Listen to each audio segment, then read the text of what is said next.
To Love a Dragon, Chapter 6.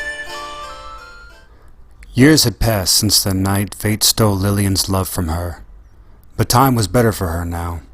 The two kingdoms had declared official peace. A new king came forth and rebuilt the human kingdom. He was the same who rode to the mountain kingdom to meet with the dragon elders and speak of peace. The effects were felt throughout the land, as the race of humans and dragons finally ended the Great War. However, Lillian could not rejoice her race. After all she had been through, she needed to leave. Eventually, she decided to return to the place of her birth beyond the valley. It was her home after all, and she felt right in coming back. It belonged to not man nor dragon, and she could stay there for all time. Lillian was kindling a fire outside of the cave. Roasting on top was meat from a goat killed earlier in the day. There was only one thing missing. Drake? She called out. Where could that boy be?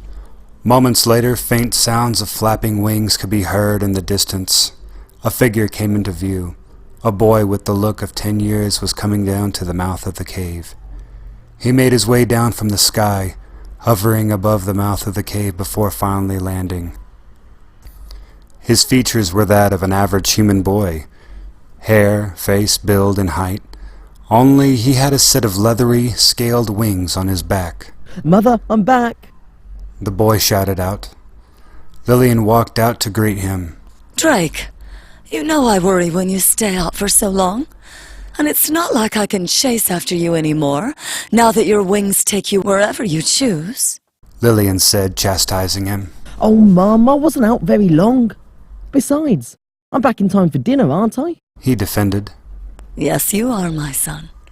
And it seems to be the only time you make it back, is when I have food waiting for you. She laughed and picked up her son and kissed his forehead. "Mother!" Drake pleaded. "I'm not a hatchling anymore. You don't have to carry me everywhere." I know. I hold you every chance I get. Because before too long you will be too big to hold at all. You will one day venture out into the world and start your own life's adventure. Lillian and Drake started inside the cave. The sun had begun to set and Drake was hungry. Lillian had prepared food for Drake that was outside of her own diet.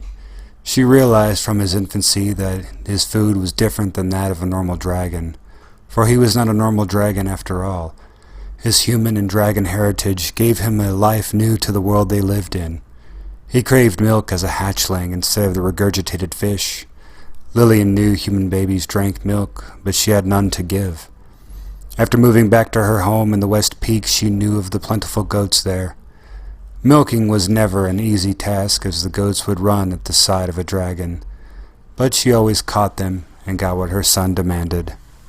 Growing up, Drake had a taste for meat as her mother, but needed the fruits and vegetables as a human would. She found spots where the wild vegetables would grow and retrieved them for him.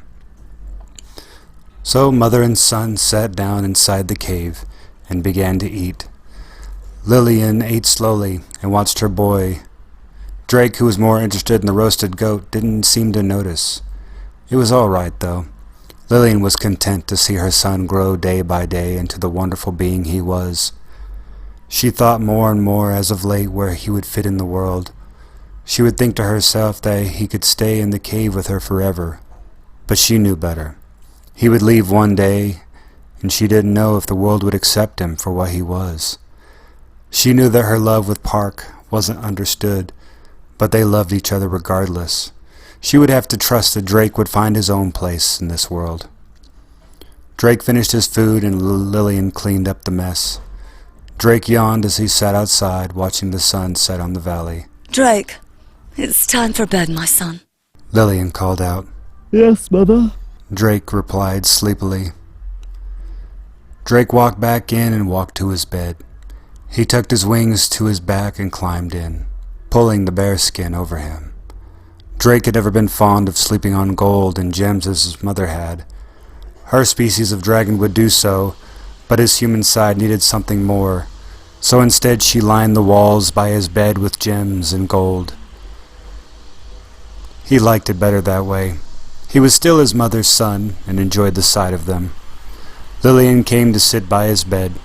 She stroked his hair and kissed his cheek gently. Mum, Drake asked. can you tell me a story of my father again? Lillian smiled. Yes, son. What would you like to hear? How about the time you were surrounded by bandits and he came to save you? Lillian had thought back to that day. There were many meetings between the two of them before the day Park died. She retold the story to Drake, of how Lillian was caught in a trap and surrounded by 30 bandits, but was found and freed by Park. Together they killed every last bandit. She spared Drake the gory details and added in some action to keep it interesting and change up the story every now and then. There were only so many times you could tell the same story, but Drake enjoyed it just the same. He yawned and closed his eyes. Lillian kissed his forehead and walked to sit outside. Every time she told Drake a story of his father, it hurt to think of him. It hurt her not to be able to hold him as she had before. She wished he could be there, to see his son and watch him grow with her. She dreamed of him almost every night, and every time was the same. He would hold her close and tell her he loved her. She would kiss him the way he had so many times before. But when she wanted to stay with him, the dream would end, and she awoke in the world without him. A tear fell from her eye.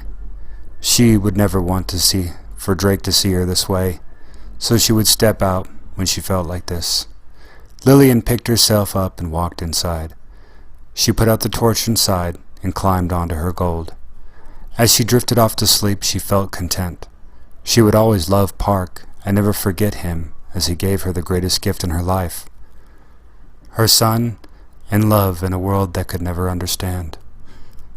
Lillian dreamt. She dreamt of her son playing in the valley below their home. He would run and take off into the air, swooping down just above the trees. While she watched, she felt a hand come onto her shoulder. She turned to see her love. Park gazed into her eyes and smiled.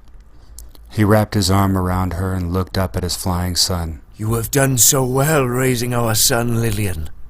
You are a wonderful mother. Park, can you stay with us?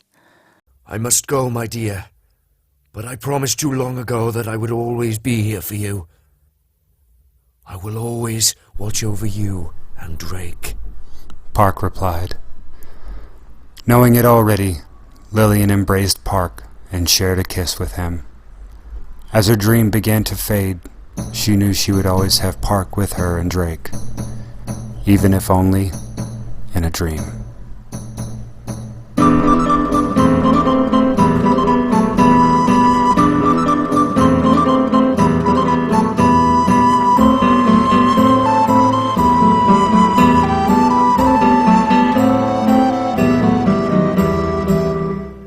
Thank you for listening to my story, To Love a Dragon. It was written and narrated by myself, the Hangman. The cast includes Schaefer Bates, voicing the sound of Park, Jet Set Sound, voicing Lillian, P.G. Bailey as Andre, Felix H. as Ryu, and Luke Dact as Drake. All other voices by myself. This story was inspired by a picture from a deviant artist named Hatton Sladen called Unacceptable Dragon Contact. It's the first time I've ever been inspired to write something based simply by a picture, but it turned into a 6-chapter short story, and to be truthful, I wrote this about 4 years back and finally got around to narrating it. I had the lines recorded just now, the narration, but I've had the voice actors voice their parts years back, and it's one of those things you just finally get around to doing. So thank you so very much for listening to my story.